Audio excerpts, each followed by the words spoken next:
On a tendance à sous-estimer le jeu chez le chiot et chez le chien adulte. On a tendance à prendre pour acquis que quand on lance un objet, un jouet à notre chien, il va le ramener de façon automatique parce que c'est inné chez le chien. Okay?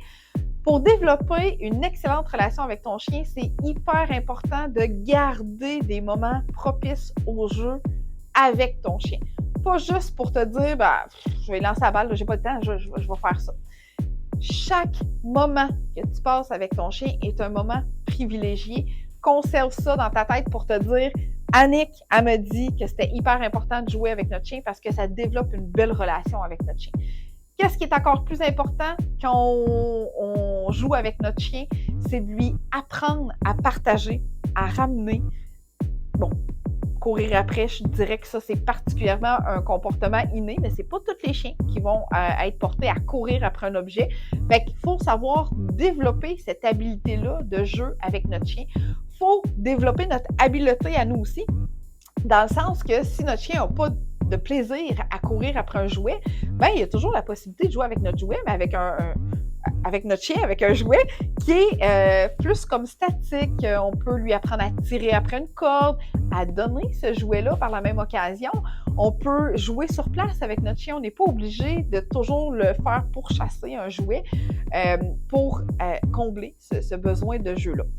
Dans notre développement comportemental, c'est super important que notre chien puisse apprendre comment jouer de façon adéquate. Et comment jouer, il y a une partie d'autocontrôle, il y a une partie qu'on veut que notre chien apprenne à partager. Autant ses jouets, donc à donner, à attendre qu'on lui relance, à ne pas être dans l'excitation extrême et dans l'obsessionnel. Okay? C'est pas tous les chiens qui sont dans l'obsessionnel, mais il y a certains chiens qui vont fixer la balle ou qui vont fixer le jouet jusqu'à temps que « Hey oh, tu me lances le jouet », etc. Fait que de développer ça, c'est un outil primordial pour développer ta relation avec ton chien. Maintenant, comment on fait pour apprendre, à donner à notre chien? Tu as une panoplie de techniques que tu peux prendre. Tu peux pratiquer le donne avec ton chien avec un autre jouet. Okay? Si tu sais que ton chien affectionne particulièrement un jouet en particulier, achète-le en double, le même, identique. Puis, chaque fois que ton chien va te ramener ce jouet-là, sors le deuxième jouet pareil et dis ton mot, donne, lâche, drop, peu importe. À partir du moment où tu as lâché le jouet, tu lances celui que tu avais dans ta main et tu reprends l'autre. Puis on recommence un jeu comme ça. Okay? Ça, c'est une première technique pour apprendre à ton chien à donner. Mais il faut vraiment que tu inclues un mot parce qu'éventuellement, si tu veux te débarrasser du deuxième jouet, il faut que ton chien comprenne qu'il y a une association avec un mot. Qu'est-ce que tu veux? Qu'est-ce que tu attends de moi? Si tu attends juste de moi que je lâche le jouet pour que tu me relances le deuxième, parfait, je vais le faire. Mais si tu associes ça à un mot, ton chien va faire comme « Ah! Ça marche! » Quand elle me dit le mot puis que je lance, que je lâche, elle peut me relancer le deuxième jouet, puis là, on continue à jouer comme ça. Deuxième tactique, c'est exactement la même chose. Donc, tu vas associer ton mot, mais à ce moment-là, tu vas laisser tomber une récompense par terre. Pas la récompense ici jusqu'à temps qu'il lâche. C'est ton mot, tu lances à terre, puis à partir du moment où il a lâché puis qu'il mange, tu prends le jouet. Si ton chien est en mode protection, c'est-à-dire que tu peux même pas retourner chercher le jouet parce que dès qu'il a mangé ou il se dépêche de manger pour aller ressauter sur ta main, à ce moment-là, lance ta gâterie un petit peu plus loin pour que ton chien puisse te désintéresser du jouet, aille chercher la gâterie vraiment plus loin. Puis après ça, toi, ça te permet de ramasser le jouet et de recommencer le jeu avec ton chien. Okay?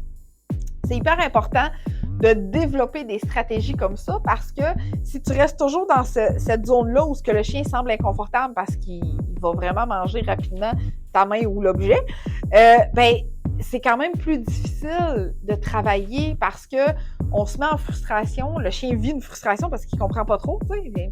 Mais tu me dis lâche, puis là je mange, puis là tu me chicanes, puis tu sais, fait il y a quelque chose de pas très sain qui se développe. Fait qu'en lançant ta gâterie vraiment plus loin, ça permet au chien de se désengager du jouet et de continuer le jeu de cette façon-là.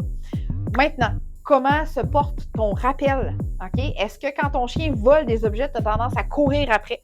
Si tu cours après ton chien qui vole des objets, ce que lui, ça lui dit, c'est que quand j'ai quelque chose en gueule, je ne rapporterai pas parce qu'on me court après. Attendre qu'on me court après. Ça devient un jeu. Okay?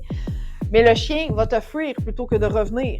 Fait que l'objectif, c'est comme de travailler à l'inverse. C'est que tu vas favoriser ton rappel, tu vas arrêter de courir après ton chien qui a volé un objet quelconque, tu vas l'appeler, tu vas lui demander de venir vers toi.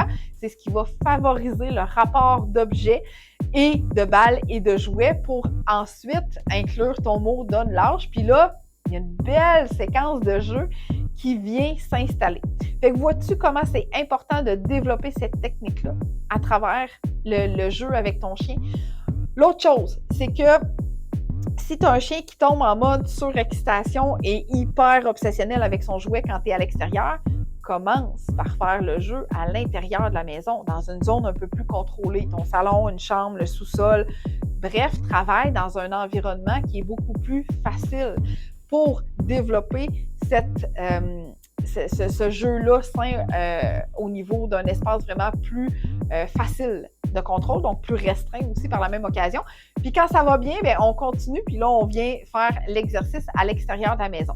Plus tu vas travailler dans une zone qui est facile, plus ça va être facile d'expansionner ce jeu-là dans divers environnements avec ton chien. Et c'est hyper important parce que plus ton chien va apprendre à se contrôler, plus ton chien va apprendre à être à ton écoute, c'est ce que tu vas être capable de reproduire dans des environnements différents et d'avoir un chien qui ne protège pas ses jouets.